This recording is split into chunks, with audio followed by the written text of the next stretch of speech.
সরকারি অফিসে খোলা আকাশের নিচে ট্রাইসাইকেলে বসে রাত কাটান এক বৃদ্ধ। তার জীবনের করুণ কাহিনী চোখে জল আনবে আপনার। আলিপুরদুয়ারের টটপাড়া ১ নম্বর গ্রাম পঞ্চায়েতের দফতরের সীমানা প্রাচীরের ভেতরেই বসবাস তার। ঘরে বসতে তো ২.৫-৩ মাস হয়ে গেল। আমি থাকি খাটারানি অঞ্চল অফিসে। এই রাত্রে এই সাইকেলেই ঘুমাই। সাইকেলেই ঘুমান? হ্যাঁ, এই যে ২-৩ দিন যাবত সাইকেল দিচ্ছে, সাইকেলেই ঘুমাই।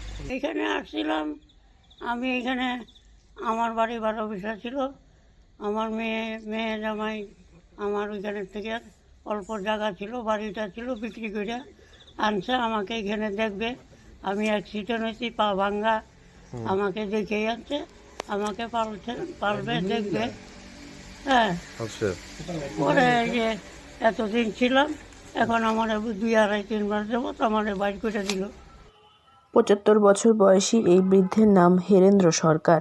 এমনটাই দেখা যাচ্ছে রাতের বেলা করে তিনি পঞ্চায়েত দফতরের ভেতরে থাকছেন।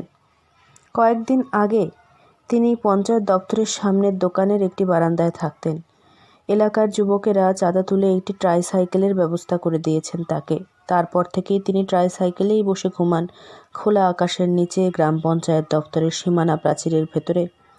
১২বিশা দক্ষিণ রামপুর শালবাগান এলাকার বাসিন্দা তিনি। বিষয়টা সত্যি একটা নিন্দনীয় বিষয়।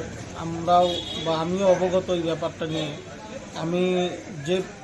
উনি আসলে এখানকার বাসিন্দা না, কিন্তু ওনার মেয়েকে বিয়ে দেওয়া হয়েছে আমাদের কালেশ্বরগুড়ি গ্রামেই, মানে আমারই বুথে। কিন্তু আমি সেই বাড়িতে গিয়ে আলোচনাও করেছি। এবার ওনার মেয়েও একটু অন্যান্য সমস্যার কারণে এবার ওই বাড়িতে থাকতে পারছেন না। আমরা আমাদের প্রশাসনিক লেভেলে আলোচনাটা করেছি, দেখা যাক, যথাসম্ভব আমরা শীঘ্রই কোনো ব্যবস্থা করব। একমাত্র সম্বল ৩ ডেসিবেল জায়গা বিক্রি করে ১,২০,০০০ টাকা তুলে দেন মেয়ে এবং তার জামাইয়ের হাতে।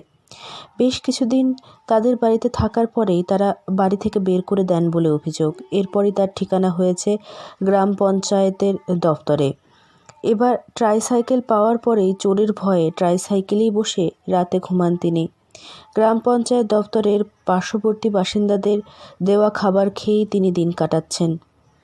৭৫ বছর বয়সী হীরেন্দ্র সরকারের একটি পা ভেঙে গিয়েছে, ফলে তিনি চলাফেরাও করতে পারেন না। আলিপুরদুয়ার থেকে অনন্যাদের রিপোর্ট, লোকাল ১৮ বাংলা।